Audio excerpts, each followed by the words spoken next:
दोस्तों चलिए अपना स्टार्ट करते हैं अपने सीरीज को जहाँ पे आपको क्लास 10th के मैथ के बारे में पढ़ाने वाले हैं। तो जैसा कि आप सभी को पता है कि 2024-25 के बोर्ड एग्जाम चलने वाले हैं, आपको बस 1 महीने का टाइम बचा हुआ है। तो इस 1 महीने में हम आपको किस तरीके की तैयारी करवा सकते हैं। हालांकि ये चैनल थोड़ा नहीं मिल पा रहा था, लेकिन जब भी मिला तो भी बहुत बेहतर मिलेगा और ये वीडियो आपको आपके समक्ष बहुत ही सही टाइम से आ गया है। तो आपको इस सेशन में 2024-25 के इस सेशन में जो कुछ भी पढ़ाया जाएगा वो एकदम पेपर बेस्ड क्वेश्चन लगवाए जाएंगे और पेपर बेस्ड थ्योरी पढ़ाए जाएंगे और बहुत महत्वपूर्ण सेशन होगा।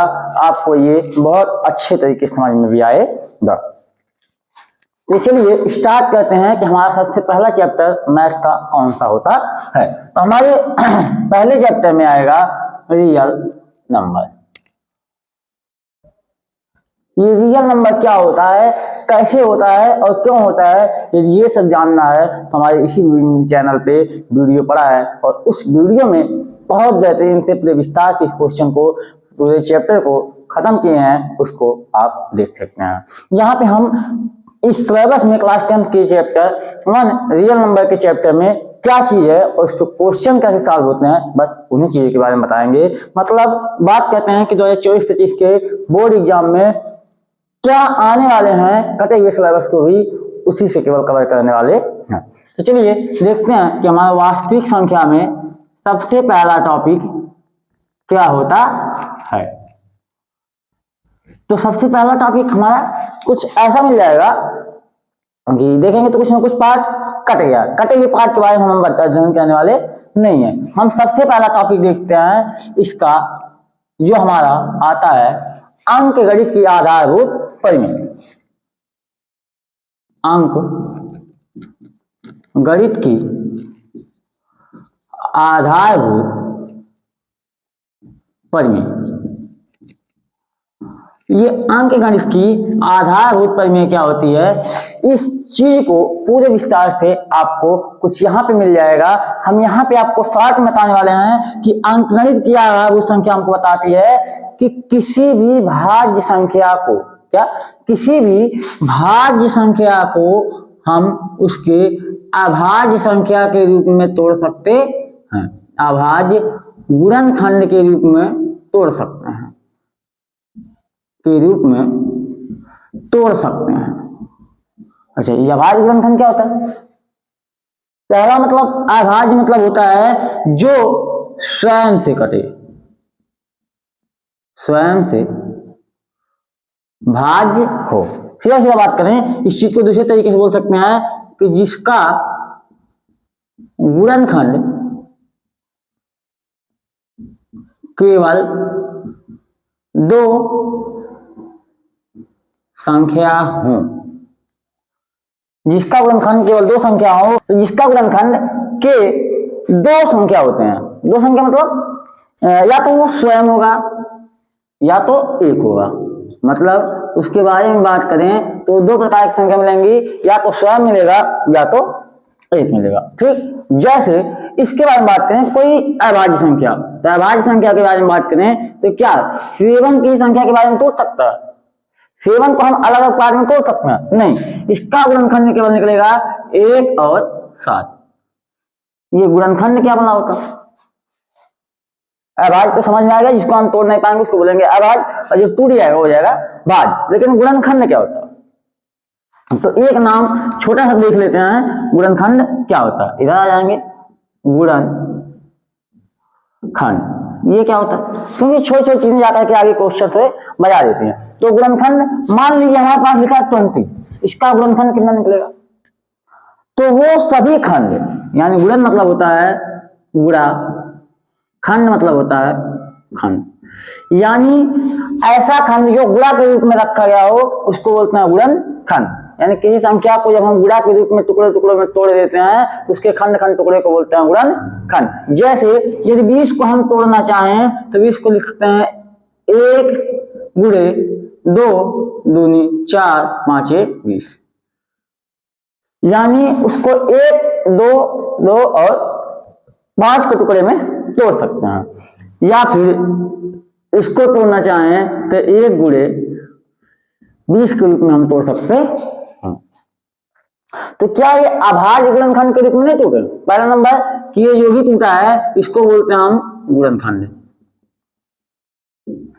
इसको बोलेंगे गुणनखंड। गुणनखंड में ये जो 2 आया है, क्या हम 2 को आप तोड़ सकते हैं? नहीं।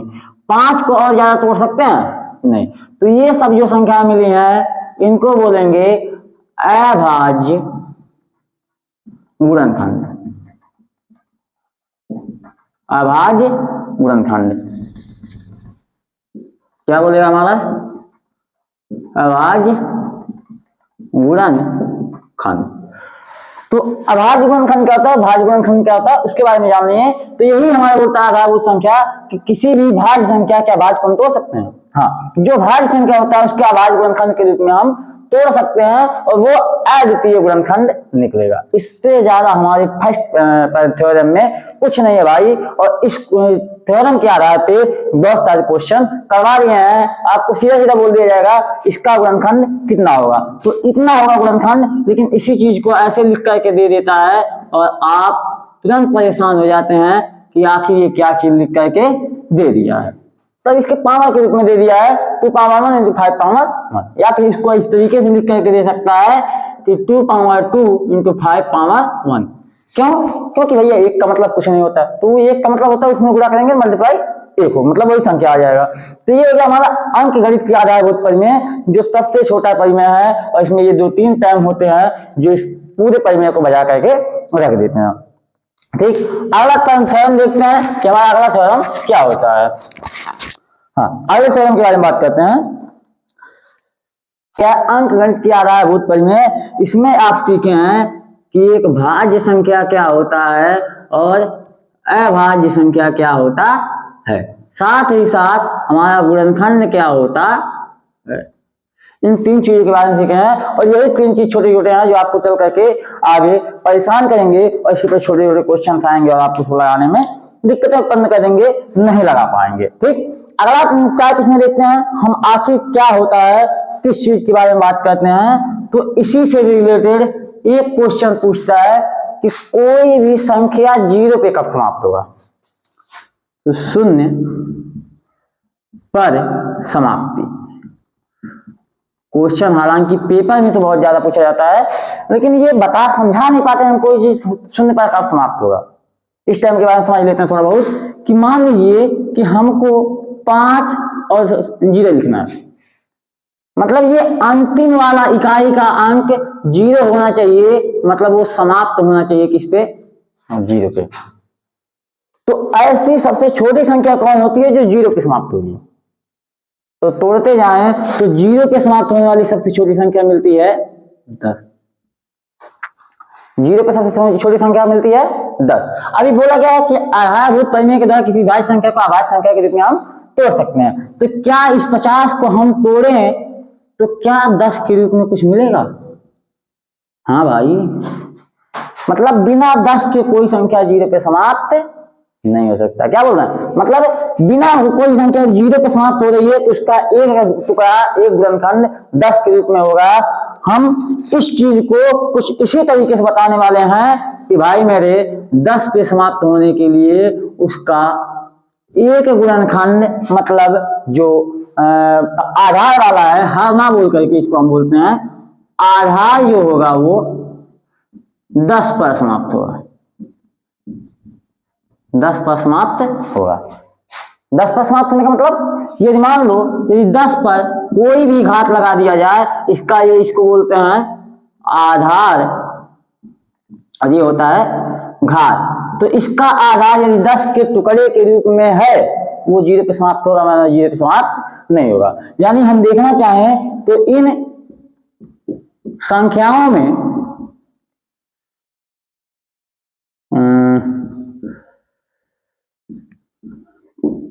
कौन 0 पे समाप्त होगा, तो इसको तोड़ेंगे तो इसको टूटेगा 5 गुणे 10 के पावर 5, और इसको तोड़ेंगे तो 2 गुणे 2 के पावर 4। मतलब इसके आधार में जो हमको मिल रहा है 10, अतः ये समाप्त होगा 0 पे, चाहे कितना बार घात लगा दिया जाए वो कहीं ना कहीं जाकर के 0 पे समाप्त होगा, लेकिन ये संख्या कभी 0 पे समाप्त नहीं होने वाली है। छोटा सा टर्म है लेकिन इसको आज हमेशा लिख देंगे कि जब आधार के गुणनखंड में 10 होगा यानी 2 गुणे 5 के रूप में होगा, इसी 10 को तोड़ें तो कुछ इस तरीके से लिखते हैं कि जब ये संख्या 2 गुणे 5 की पावर n के रूप में होगा तब वो 0 पे समाप्त होगा, वरना 0 पे समाप्त होने वाला नहीं है। तो ये छोटा सा क्वेश्चन है, इसका क्वेश्चन भी कही जाते हैं। अभी क्वेश्चन को हम एक साथ लगाते हैं, इस थ्योरम संबंधित जितने भी चीजें होती हैं उनको पहले समझ करके तब लगाते हैं। इससे आगे चलेंगे तो इसी के आधार पर हमको दो चीजें लगाने को मिलेगा, एलसीएम और एचसीएफ। एलसीएम क्या होता है? किसी भी संख्या का जो गुणनखंड होता है, क्या किसी संख्या का गुणनखंड जो होता है उस गुणनखंड में सबसे बड़ी घात को बोलते हैं उस संख्या का लसागु। क्या बोलेंगे? उस संख्या का लसागु। मतलब यदि हम इस तरीके से निकालें कि मान लो 25 और 30 का एलसीएम कितना होगा, 25 और 30 का एलसीएम कितना होगा, तो इस 25 और 30 का हमारे पास दो तरीका होता है, या फिर 25 का यहाँ से और 30 का यहाँ से हम फैक्टराइजेशन करें तो 5 इंटू 5 और 5 इंटू 6, 5 इंटू 5 और 5 इंटू 6। इन 5 और 5 में जो भी दोनों का निकलेगा तो 5 इंटू ये वाला 5 इंटू 6, मतलब इन दोनों का हो जाएगा 5 का स्क्वायर इंटू 6, ये हो जाएगा हमारा एलसीएम हो जाएगा। मतलब जो दोनों में कॉमन उसमें से एक जोड़ लेंगे और जो कॉमन नहीं उनको पूरा दे देंगे। मतलब जो सबसे बड़ी घात संख्या मिलेगी, सबसे बड़ा गुणनखंड निकलेगा, उसको हम बोलते हैं अपना एलसीएम। अच्छा, तो एलसीएम क्या होता है? सबसे बड़ी घात का गुणनफल। मतलब 5 की घात 2 है और 6 का घात सबसे बड़ा 1 ही है, तो 5 गुणे 6 हो गया एलसीएम। अच्छा, इसका क्या होता है? एलसीएम मतलब होता है सबसे, एचसीएफ मतलब होगा सबसे छोटी घात का गुणनफल। खाली एलसीएम मतलब लिस्ट काउंट फैक्टर, इसका नाम छोटा होता है कि सबसे छोटी संख्या होती है, लेकिन वो छोटी संख्या जो निकलती है वो सबसे बड़ी निकलती है, बड़ी निकलेगी, लेकिन एचसीएफ जो निकलेगी वो सबसे छोटी निकलेगी। इस चीज को यहाँ पे समझेंगे कि 25 और इसका एलसीएम निकाले हैं तो जो भी निकलेगा 5 5 25 और 25 छक्का 150, ये निकल गया इसका एलसीएम। लेकिन यहीं पे हम एचसीएफ निकालेंगे तो सबसे छोटी जो होगी हमारी गुणनखंड, यानी सबसे छोटी घात की गुणनखंड होगी, उसी को बोलेंगे एचसीएफ। यानी इसका एचसीएफ हो जाएगा 5 इंटू 1 इक्वल टू 5। ये हो गई हमारी सबसे छोटी। मतलब जैसे बोलते हैं नाम बड़ा तो काम छोटा, इसका बोलता है लिस्ट काउंट फैक्टर, मतलब छोटा होता है लेकिन संख्या निकलती है बहुत बड़ी, ये हमेशा इन दोनों से बड़ा निकलेगा, और एलसीएम एचसीएफ हमेशा इन दोनों संख्या से छोटा निकलेगा। तो ये हमारा था एलसीएम और एचसीएफ का छोटा सा फंडा। इसके आधार पर हमारा क्वेश्चन पूछा जाता है, बड़ी क्वेश्चन पूछा जाता है कि इस पर एक छोटा सा टॉपिक बन गया है कि एलसीएम और एचसीएफ। क्या एलसीएम और एचसीएफ किसका? पहली संख्या गुणे दूसरी संख्या का। मतलब जो दो संख्याएं दी गई हैं उन दोनों संख्याओं के गुणनफल के, यहां पे फिर से लिखेंगे, हाँ, एलसीएम और एचसीएफ इसका पहली और दूसरी संख्या का, दोनों संख्याओं का एलसीएम और एचसीएफ उनके गुणनफल के बराबर होता है। ये छोटा सा फंडा है भाई, लेकिन इसके आधार पे कईयों क्वेश्चन लगा दिए गए हैं और पेपर में बहुत आसान से क्वेश्चन आते हैं, बहुत आसान से क्वेश्चन आते हैं, और इसको हम मुश्किल करके छोड़ करके चले जाते हैं और हम कभी क्वेश्चन को सॉल्व नहीं करते हैं। तो ये हमारे दो टॉपिक हैं जो छोटे छोटे टॉपिक हैं और बहुत ही आसान टॉपिक हैं, लेकिन आने वाले क्वेश्चन हम छोड़ करके चले जाते हैं क्योंकि हम एलसीएम एचसीएफ देख करके वो बचपन वाले एलसीएम याद कर लेते हैं कि हमको बहुत बड़े गुणनखंड करने पड़ेंगे। ठीक, हाँ, तो चलिए हम देखते हैं कि आखिर हमारा गुणनखंड है कि नहीं। चलिए इन पर आधारित क्वेश्चन सॉल्व करते हैं, क्योंकि हमारे पास विद्या भी है, अंतर भी है और बुक भी है, तो उन सब में जो सबसे ज्यादा इंपॉर्टेंट क्वेश्चन होगा उन्हें हम सॉल्व करने वाले हैं। छोटे क्वेश्चन से स्टार्ट करते हैं और बड़े क्वेश्चन तक हम जाएंगे। छोटा क्वेश्चन हमारा है, यहाँ पे आपको क्वेश्चन से यहाँ पे दिखते रहेंगे और यहाँ पे हम केवल सॉल्व करेंगे, क्योंकि क्वेश्चन लिखना इतना पॉसिबल अच्छा नहीं लगता है और हम छोटे छोटे क्वेश्चन को सॉल्व करने वाले हैं। छोटे से लेकर के बड़े क्वेश्चन तक जाएंगे, पेपर तक के क्वेश्चन को जाएंगे, लेकिन हर एक थ्योरी के बेस पे क्वेश्चन को लगाने वाले हैं। तो क्वेश्चन दिया गया है कि संख्या 156 का अभाज्य गुणनखंड होगा। अब किसी को दिक्कत होगा कि भाई हम देख रहे हैं, आप देख रहे हैं, हम कहाँ देखेंगे, तो आप यहाँ पे क्वेश्चन देखेंगे, आपके सामने क्वेश्चन दिखेगा। तो यहाँ पे बोल रहा है 156 का गुणनखंड। तो क्या हम गुणनखंड आपको निकालना नहीं बताएं? गुणनखंड क्या होता है ये नहीं बताएं? गुणा का खंड ही कहलाता है गुणनखंड। तो गुणनखंड निकालने का अचूक सा तरीका होता है कि यहाँ पे 156 ऐसे करके निकाल देंगे, 2 7 जा 14 और 2 8 जा 16, फिर 2 से काटेंगे तो 3 जा 16 19, 3 1 जा 3, 3 3 जा 19, 13 1 जा 30। तो इसका फैक्टर देखेंगे तो हम तो इसको इस तरीके से सॉल्व कर सकते हैं कि भाई मेरे 156 को 2 इंटू 2 इंटू 3 इंटू 13 के रूप में लिख सकते। इसका फैक्टर हो गया 2 इंटू 2 इंटू 3 इंटू 13 के रूप में हो जाएगा। और इस चीज को थोड़ा और मॉडिफाई करना चाहेंगे, इतना तो हमारा आंसर हो गया, लेकिन इस चीज को थोड़ा और लिखेंगे तो 2 का स्क्वायर इंटू 3 इंटू 13, ये हो जाएगा हमारा फाइनल आंसर। हो गया। तो ये पहला क्वेश्चन हमारा सॉल्व हो गया, जो छोटा सा क्वेश्चन था 2022 के पेपर में आपको पूछा गया है, जो आपको यहाँ पे दिखेगा। ठीक, तो अपने पास एक क्वेश्चन और आता है, ये छोटा सा क्वेश्चन है कि बोल रहा है अनसॉल्व का क्वेश्चन है, बहुत बार पूछा गया है आप। हाँ, यदि 26 156 का लस 56 है, यहाँ पे सॉल्व करेंगे। क्या बोल रहा है कि दो संख्याएं दिया है 26 और 56, 26 और 156 का लस 56 है। अब ऐसी संख्या मिल गई है जैसे इन दोनों का लस 156 है, तो मैं से बताना, तो इनका एचसीएफ बताना है। क्या इस एचसीएफ को निकाल सकते हैं?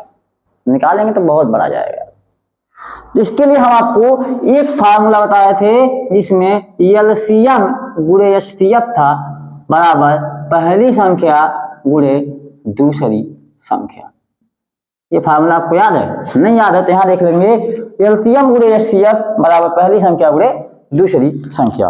तो इसको हम इस तरीके से कुछ सॉल्व करेंगे कि एलसीएम हमको दे दिया है 156 गुणे एचसीएफ हमको निकालना है बराबर पहली संख्या 26 इंटू 156। तो इधर इसको साइड करेंगे तो एचसीएफ बराबर हो जाएगा 26 इंटू 156 बाई 156। 156 से 156 डिवाइड हो जाएगा, एचसीएफ बराबर आ जाएगा 26। इस छोटे क्वेश्चन को बस एक क्वेश्चन नहीं समझेंगे, एक कॉन्सेप्ट नहीं समझेंगे तो पूरा क्वेश्चन छोड़ करके चले जाएंगे। एक एक नंबर का क्वेश्चन आता है भाई, इसमें कुछ करने वाले नहीं है। ठीक, देख करके आप आ सकते हैं 56 से 56 करिए, 26 आंसर आइएगा, एचसीएफ हो जाएगा। तो ठीक, अगला क्वेश्चन हमारे देखते हैं जो पेपर बेस्ड क्वेश्चन है, और इस क्वेश्चन को किताब में भी आप मिलेंगे और क्वेश्चन बहुत बार आपको एग्जाम में पूछा गया है और बहुत बार छोड़ छोड़ के निकल जाते हैं। ठीक, देखते हैं क्या क्वेश्चन कि यदि क्वेश्चन को देख लेंगे, हम सॉल्व केवल कराने वाले हैं भाई। कोई बोलेगा कि हमको सॉल्व क्यों करवा रहे हैं, हाँ तो सॉल्व करवा रहे हैं, क्या कर लेंगे। हाँ, आगे देखेंगे तो इसका हमको बताया गया 65 और 117 संख्या क्या दे दिया गया, संख्या दे दिया गया है 65 और 117। इन दोनों का एचसीएफ, इन दोनों का एचसीएफ जो दे दिया गया है 65 या माइनस 117 दे दिया गया। क्या 65 या माइनस 117 दे दिया गया है, तो इसके यम का मान निकालना है। क्या निकालना है? यम का मान। अब इसके लिए क्या उपाय है? इसके लिए एक तरीका छोटा सा जो हम छोड़ करके चले आए हैं, और उस तरीके को हम यहाँ पे अप्लाई करेंगे और किस तरीके से ये निकलेगा उसको देखते हैं। तो इसका 65 और 117 के एचसीएफ को इतने के रूप में व्यक्त किया गया है, तो यम का मान ज्ञात कीजिए। यम का मान हम आराम से निकाल सकते हैं यदि इसका हम एचसीएफ निकालना चाहें। क्या करेंगे, 65 और 117 का एचसीएफ निकालेंगे। तो 65 और 117 का एचसीएफ निकालेंगे, 13 5 65 यानी 5 गुणे 13, 17 का 117 गुणा करेंगे, 13 5 65, 13 8 117, 117 गुणा करेंगे तो हो जाएगा 8 गुणे 13, 13 8 117। हालांकि ऐसे लिखना सही नहीं है, इसको कुछ ऐसे लिखा जाता है 2 गुणे 2 गुणे 2 गुणे 13, तो 13 8 117। अब हमको चाहिए इसका एचसीएफ, क्योंकि एचसीएफ से ही मतलब है, एचसीएफ हमको यहाँ पे बराबर करना है। तो एचसीएफ हमारा होता है जो दोनों में कॉमन होगा सबसे छोटी घात, तो दोनों में सबसे कॉमन छोटी घात मिल जाएगा हमारा 13, तो हो जाएगा 13 के पावर 1 हो जाएगा हमारा एचसीएफ। अच्छा, इसी एचसीएफ का मान दे दिया हमको किसके बराबर, 65m-117 के बराबर, 65m-117 के बराबर। तो क्या इस 117 को माइनस इधर आगे प्लस हो जाएगा, हो जाएगा यार, तो 117 बराबर 65 हो जाएगा।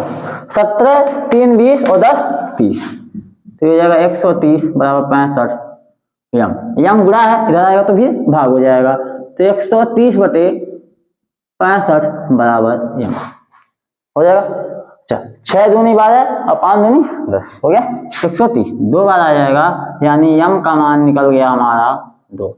छोटा सा लॉजिक है, छोटा सा कॉन्सेप्ट है, इसमें आपको ये गुणनखंड भी काम आया है और एलसीएम और एचसीएफ के पूरे फार्मूले भी काम आया है, जो आपको छोटे छोटे क्वेश्चन के रूप में मिलता है। ठीक, अगला कॉन्सेप्ट हम देखते हैं, अगला कॉन्सेप्ट हमारा कहाँ अप्लाई होता है और किस तरीके से क्वेश्चन आते हैं। क्वेश्चन दिया है a बराबर 2 पावर 2 3 पावर 3 4 5 पावर 4। सॉल्व करने के लिए थोड़ा सा क्वेश्चन बता लेते हैं। a बराबर दिया है क्या, 2 पावर 2 इंटू 3 पावर 3 5 पावर 4, और b का मान भी दे दिया 3 पावर 3, गड़बड़ दे दिया 2 पावर 3 और 3 power 2, 2 power 3 into 3 power 2 into 5 के पावर कुछ नहीं है तो इसको लिख लेंगे 5 के पावर 1। तब इसका एचसीएफ ए बी का ज्ञात कीजिए। क्या निकालना है, एचसीएफ निकालना है किसका, ए और बी का। क्या इसका एचसीएफ नहीं बता पाएंगे आप, चुल्लू वैसे पानी में डूब मरेंगे यदि आपको ऐसा क्वेश्चन नहीं आता है। एचसीएफ क्या होता है, उन दोनों घातकों में जो सबसे छोटा घात होता है उसी को बोलेंगे एचसीएफ, सबसे छोटे घातों का गुणनफल लिखेंगे, सबसे छोटे घात का गुणनफल। तो यहाँ पे हमारा एचसीएफ बराबर निकल जाएगा एचसीएफ ए और बी का। तो यहाँ पे 2 को देखेंगे, 2 में दोनों में सबसे छोटा घात कौन है, 2, तो 2 के पावर 2। 3 में दोनों का सबसे छोटा घात कौन है, 2, तो 3 के पावर 2। 5 में कितना घात है, 1, ये हो गया हमारा एचसीएफ। तो ये जाएगा 2 के पावर 2 इंटू 3 के पावर 2 इंटू 5 के पावर 1, ये हो गया एचसीएफ ऑफ ए और बी, ये हो गया हमारा आंसर।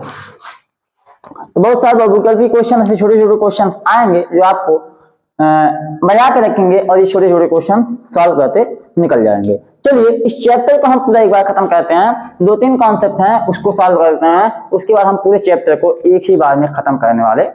तो अगला हमारा टॉपिक आता है कुछ इस तरीके का, जिसमें हमको पढ़ना पड़ेगा क्या, परिमेय और अपरिमेय संख्या। परिमेय और अपरिमेय संख्याएं होती क्या चीज है, तो इन सब के बारे में डिटेल में आपको वीडियो मिलेगा। आपको यहाँ पे वही चीज बताए जाएंगे जो हमारे लिए इंपॉर्टेंट होंगे, उसी दृष्टि से बताया जाएगा। तो परिमेय संख्या जिसे हम P बटे Q के रूप में लिख सकते हैं और Q का मान कभी 0 नहीं होगा, P बटे Q के रूप में लिख सकते हैं और Q का मान कभी 0 नहीं होगा, उसको बोलेंगे परिमेय संख्या। ठीक, लेकिन एक कॉन्सेप्ट और बोलता है, इसके आधार पर इसको बोले तो जो परिमेय नहीं होगा, क्या, जो परिमेय नहीं होगा उसको बोलेंगे अपरिमेय संख्या। ठीक, लेकिन ये दोनों कॉन्सेप्ट अभी उतना काम नहीं करते हैं जितना कि एक तीसरा वाला काम करता है, और उतना हर किसी को माइंड में नहीं आता। क्या हम पढ़े हैं वर्ग और वर्गमूल, वर्ग और वर्गमूल। अच्छा ये होता क्या चीज है? वर्ग मतलब होता है स्क्वायर फंक्शन, जैसे इसका लंबाई और चौड़ाई दोनों सेम हो। मतलब जब किसी संख्या को क्या किसी संख्या को उसी संख्या से गुणा किया जाता है तो इसके स्क्वायर को बोलते हैं वर्ग। मतलब ये आ जाता है 4। हाँ, इस चीज को कुछ इस तरीके से पढ़ा जाना चाहिए कि इसको इधर लिखा जाए। जब किसी संख्या को उसी संख्या से गुणा करते हैं तो इसको लिखते हैं 2 का स्क्वायर और उसका आंसर आता है 4। मतलब ये होता है इसका वर्ग। अच्छा इसका वर्गमूल कितना होगा? इसका वर्ग हो गया ये और इसका वर्गमूल हो गया ये। मतलब इसका 1 होता है। इसका जो आधार होता है, आधार को बोलते हैं वर्ग मूल। हो गया? मतलब इस वर्ग का मूल कौन है? 2। वर्ग का मूल कौन है? 2। जड़ मतलब मूल मतलब होगा जड़। तो जिस संख्या का, अगला आ जाओ, इसी कॉन्सेप्ट का रूल अप्लाई करते हुए, हाँ तो पहले क्या होता है? जिसका वर्गमूल पूर्ण संख्या प्राप्त हो। क्या? जिसका वर्गमूल पूर्ण संख्या प्राप्त होगा उसको बोलेंगे हम परिमेय संख्या। और जिसका वर्गमूल पूर्ण संख्या नहीं होगा उसको हम बोलते हैं अपरिमेय संख्या। जिसका वर्गमूल पूर्ण संख्या में मिल जाए उसको बोलेंगे परिमेय संख्या। जिसका वर्गमूल पूर्ण संख्या में नहीं मिलेगा उसको बोलेंगे अपरिमेय संख्या। ये क्या बला होती है, कैसे होती है, इसको देखते हैं। कि मान लीजिए हम आपको बोले 4 का वर्गमूल निकालने के लिए तो कितना आएगा? नहीं समझ में आ रहा? अब इसको देखते हैं। यदि 2 का हम वर्ग निकालने के लिए बोले तो कितना आएगा? 4। 3 का वर्ग निकालने के लिए बोले तो 9। 4 का वर्गमूल निकालने के लिए बोलते हो 16। समझ में आ रहा? मतलब इसका ही वर्ग निकल रहा है। क्या इधर 4 का वर्गमूल होगा 2? हाँ होगा भाई। 9 का 3, 16 का 3। तो इन सब का यानी 4, 9, 16 ऐसी संख्याएं हैं जिनका वर्गमूल पूरी संख्या पूरी 2 के रूप में निकल रही है। लेकिन यदि 4 से 1 इंच नीचे जाए, एक संख्या नीचे जाए 3 के बारे में, तो क्या 3 का वर्गमूल कोई निकलेगा? यानी इसको हम रूट में पैक करें तो इसका मान कुछ निकलेगा? निकलेगा यार। लेकिन उसका मान 1.732 करके आएगा, इसका मान फुल नहीं आएगा और उसको हम बोलेंगे पूर्ण संख्या नहीं है। डाट डाट करके जाएगा और इसका मान है पूरा नहीं निकलेगा। अच्छा इसके बाद 4 आएगा, 4 को 1 ऊपर जाएंगे तो 5 आएगा, इसका भी मान पूरा नहीं निकलेगा, इसको बोलेंगे अपरिमेय संख्या। तो जितनी भी संख्याएं मिलती हैं यानी जिसका हम मान पूर्ण नहीं निकाल सकते हैं, जिनका वर्गमूल पूरा नहीं निकलता है, उसको बोलते हैं अपरिमेय संख्या। तो ये नॉर्मल सा कॉन्सेप्ट है कि जिसको बोलेंगे जिसका मतलब वर्गमूल पूरा निकल जाएगा उसको बोलेंगे परिमेय संख्या, और जिसका वर्गमूल पूर्ण नहीं निकलता है उसको बोलते हैं अपरिमेय संख्या। इस कॉन्सेप्ट के आधार पे, इन दोनों कॉन्सेप्ट के आधार पे बहुत ही जबरदस्त क्वेश्चन आता है और इस चैप्टर का सबसे ज्यादा यूनिक पूछा जाने वाला क्वेश्चन जो अभी हम लगवाने वाले हैं। और बहुत बार पूछा जाता है यार, और ये क्वेश्चन हर साल पूछा जाता है। यदि आप समझते हैं पासिंग मार्क में आपको 33 नंबर मिल जाए तो 3 नंबर दिलाने वाला क्वेश्चन ये होता है, क्योंकि आता है 4 नंबर का और 4 में कितना विकल्प लगाएंगे तो आपको 3 नंबर का क्वेश्चन मिल जाएगा, कोई दिक्कत नहीं। तो यहां तक का ये हमारा रहा पूरे चैप्टर का कॉन्सेप्ट जो हमारे इस स्लाइड पर दिख रहा है। इसके अलावा कुछ नहीं मिलने वाला है और इस स्लाइड को एक बार स्क्रीनशॉट ले लेंगे, स्क्रीनशॉट के साथ आपको पूरी अच्छी तरीके से मिल जाएगी। ये छोटे छोटे परिमेय संख्या के रूप में आधारित छोटे छोटे क्वेश्चन आते हैं, उनके हम सॉल्यूशन देखने वाले।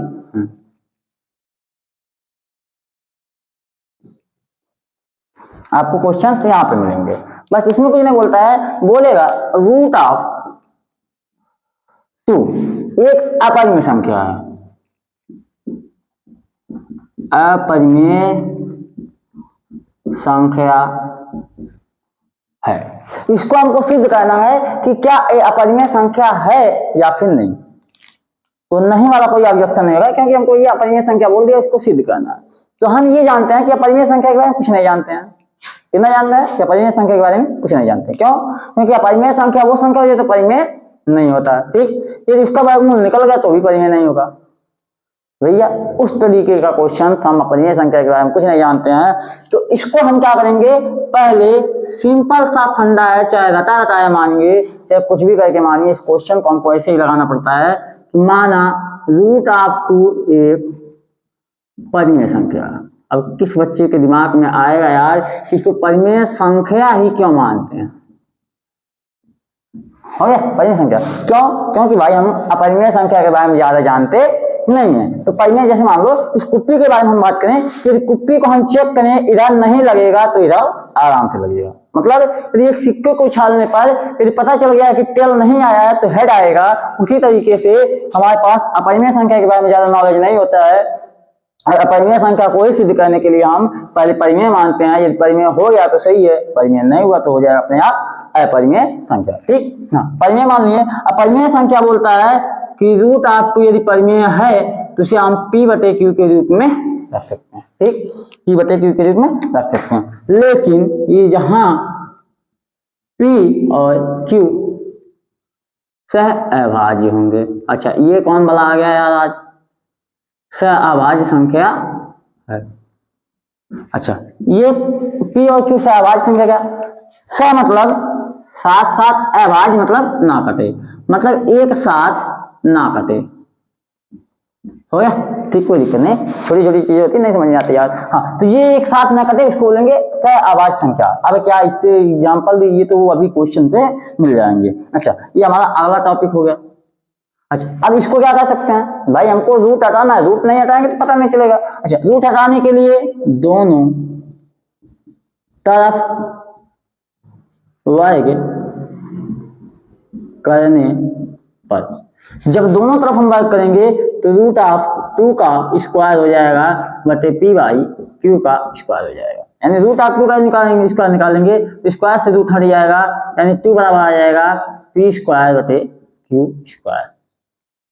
ये हो गया हमारा अगला कॉन्सेप्ट, यानी पी स्क्वायर बटे क्यू स्क्वायर हो गया बराबर 2 के हो गया। यानी इसके हिसाब से हम देखें तो ये परिमेय है, यानी इसके बटे कुछ नहीं है तो ये भी हो जाएगा परिमेय संख्या। लेकिन इसको हम कुछ इस तरीके से भाग दें इधर कि 2q स्क्वायर बराबर हो जाएगा पी स्क्वायर। यहां तक तो कोई दिक्कत नहीं है, 2 स्क्वायर बराबर पी स्क्वायर। यदि हम इस कॉन्सेप्ट को थोड़ा इधर समझें कि मान लो 20 को लिखते हैं 2 गुणे 4 गुणे 5, तो इसको बोल सकते हैं कि 20 हमेशा 5 से भाज्य होगा, क्योंकि हम 20 को ही तोड़े हैं 4 गुणे 5 के रूप में। उसी प्रकार से यदि हम p को 2 गुणे p के रूप में तोड़ सकते हैं तो हमको पता है कि p 2 से भाज्य है। अभी नहीं समझ में आ रहा? इस चीज को थोड़ा गौर से देखेंगे कि मान लो 20 को हम 4 गुणे 5 के रूप में तोड़ सकते हैं, मतलब 4 गुणे 5 के रूप में लिखा गया है, तो हम यह कह सकते हैं कि 20 5 से भाज्य है, 5 से कटने वाला है। वैसे ही p 2 से कटने वाला है। ठीक, यदि यहां से थोड़ा कॉन्सेप्ट और डेवलप करेंगे तो यहाँ पे लगाएंगे हमारा p स्क्वायर 2 से भाज्य है, तो यहाँ पे हम p का कुछ मान लेते हैं। तो माना p बराबर 2k, क्यों भाई मान लेते हैं, क्यों मैथ वाले हैं मान के चलते हैं। हाँ तो माना p बराबर 2k। अब इसका मान इस समीकरण नंबर 1 में रख देंगे, समीकरण नंबर 1 में। तो p का मान जो होगा वो 1 में रखने पर, p का मान जो समीकरण 1 में रखेंगे तो क्या होगा, तो हो जाएगा 2q स्क्वायर और p के जगह पे आ जाएगा 2k और p का स्क्वायर तो इसका स्क्वायर होगा, तो ये 2q स्क्वायर बराबर 4k स्क्वायर। 2 से 2 काट देंगे तो आ जाएगा 2, यानी q स्क्वायर बराबर 2k स्क्वायर। समझ में आया? इधर से खाया उधर निकला, उधर से खाया इधर निकला, मतलब 2q स्क्वायर भी p से भाज्य था। अब यहाँ पे q स्क्वायर 2k से भाग गया, मतलब यदि p से p 2 से भाज्य है तो यहाँ पे ये भी बोल सकते हैं q भी 2 से भाज्य है, तो q भी 2 से भाज्य है। आज एक चीज सोचने लायक हो जाएगा कि भाई मेरे यदि ये गलती हम कहीं कर दिए होते तो हमको आज बहुत भुगतना पड़ता। क्या गलती?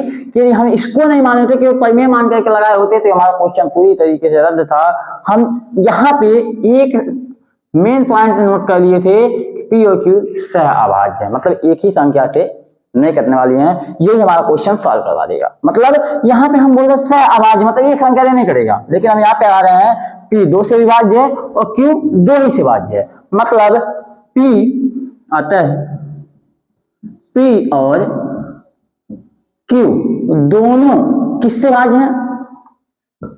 2 से भाज्य हैं। P और Q दोनों ही 2 से भाज्य हैं, इसलिए हमारे माने गए कथन का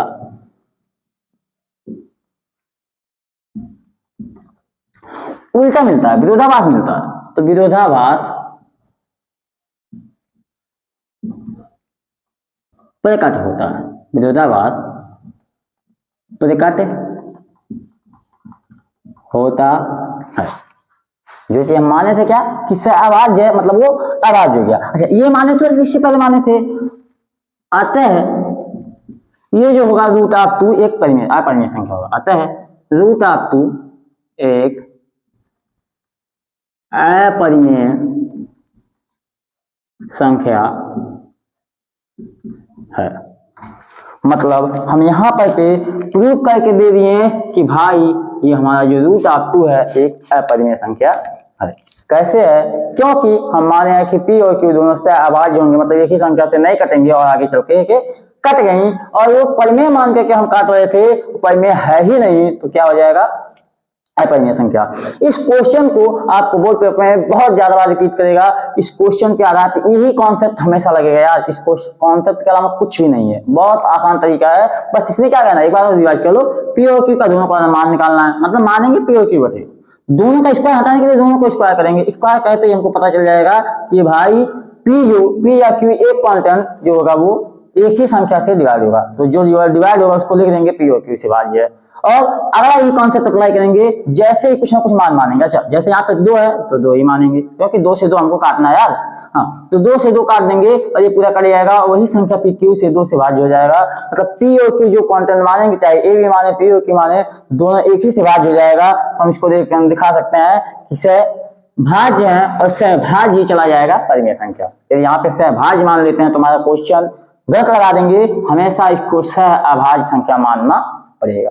तो ये हमारा हो गया रूट ऑफ 2। इसी के आधार पे आप root of 3, root of 5, root of 7 solve कर सकते हैं। तो बहुत इंपॉर्टेंट क्वेश्चन है और इस क्वेश्चन को आप बहुत बार लगा सकते हैं। अभी आगे मिलेगा तो इन छोटे छोटे क्वेश्चन को हम आगे सॉल्व करेंगे, लेकिन वहां पे हमको मिश्रित अपरिमेय संख्या के रूप में मिलेगा, उसके साथ परिमेय संख्या भी मिले होंगे। चलिए उन क्वेश्चन को सॉल्व करते हैं।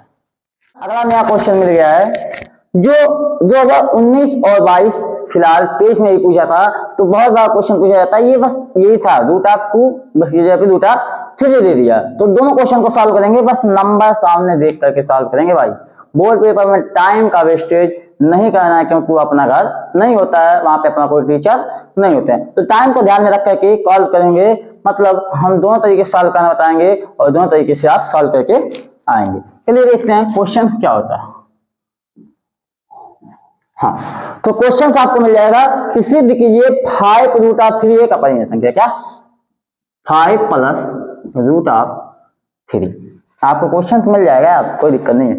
5 प्लस रूट ऑफ 3 एक अपरिमेय संख्या है, इसको कैसे हम सॉल्व करेंगे कि अपरिमेय संख्या है या फिर नहीं। तो सीधा सा कॉन्सेप्ट है, जैसे माना जाता था उसको हम वैसे मानेंगे, उसमें कोई हस्तक्षेप करने वाली बात नहीं है। यानी माना 5 प्लस रूट ऑफ 3 एक परिमेय संख्या है,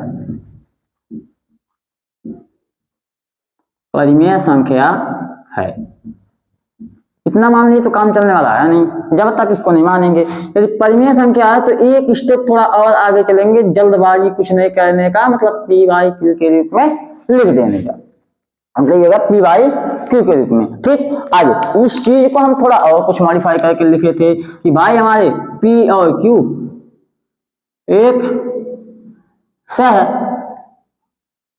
अभाज्य संख्या है। अच्छा ये चीज नहीं लिखेंगे तो फिर गलती बहुत बड़ी हो सकती है। मतलब सहअभाज्य संख्या, पिछले क्वेश्चन में आप समझ गए होंगे, सहअभाज्य मतलब दोनों एक ही संख्या से कटने वाली नहीं है। यदि दोनों एक ही संख्या से कट जाएंगे तो फिर गलत हो जाएगा, क्वेश्चन उल्टा हो जाएगा, उल्टा होकर अपरिमेय हो जाएगा और ये परिमेय नहीं हो पाएगा। तो इस तरीके से क्वेश्चन सॉल्व कर लेते हैं। चलिए इस क्वेश्चन को हम कुछ इस कलर के मॉडल से सेट करते हैं। अब क्या करेंगे कि पहले हम देखते थे √3 सीधा सीधा मिलता था, उसका हम स्क्वायर कर देते थे, लेकिन सबसे पहले हम इसको छांट करके सबसे अलग करेंगे। कितना भी हमको बीच में दिया गया हो रूट वाली संख्या, उसको हम छांट करके अलग करेंगे और उसके बाद हम स्क्वायर या फिर कुछ भी करने वाले हैं। तो चलिए इसको हम छांटते हैं पहले। तो 5 को हम इस साइड में भेजेंगे तो हो जाएगा √3 = p/3 माइनस का 5। यहाँ तक कोई दिक्कत नहीं। इसको आराम से सॉल्व कर सकते हैं कि √3 = ये हो जाएगा p-5q/q। यहां तक किसी को कोई आपत्ति दिक्कत नहीं। अब जैसे ही इस चीज को हमको देखेंगे कि 2 नंबर में दिया है, कितने नंबर में भाई मेरे, ये 2 नंबर में दिया है, तो इसको लिख सकते हैं कि हम जानते हैं, क्या जानते हैं कि √3 एक अपरिमेय संख्या है, √3 एक अपरिमेय संख्या है, इसलिए 5 + 3 √3 भी अपरिमेय संख्या होगी, अपरिमेय संख्या होगी। और हम यहां से 2 नंबर लेकर के रफू चक्कर हो जाएंगे, कोई दिक्कत होने वाली नहीं है, यहां से हम आगे सॉल्व करने वाले नहीं है। हो गया 2 नंबर का क्वेश्चन। लेकिन जैसे ये 4 नंबर में देगा, हमको पूरा ये √3 को सॉल्व करके एक अलग क्वेश्चन बना के दिखाना पड़ेगा। तो चलिए 4 नंबर वाले क्वेश्चन को सॉल्व करते हैं, उसके बीच में हमारा 2 नंबर का क्वेश्चन आ ही जाएगा।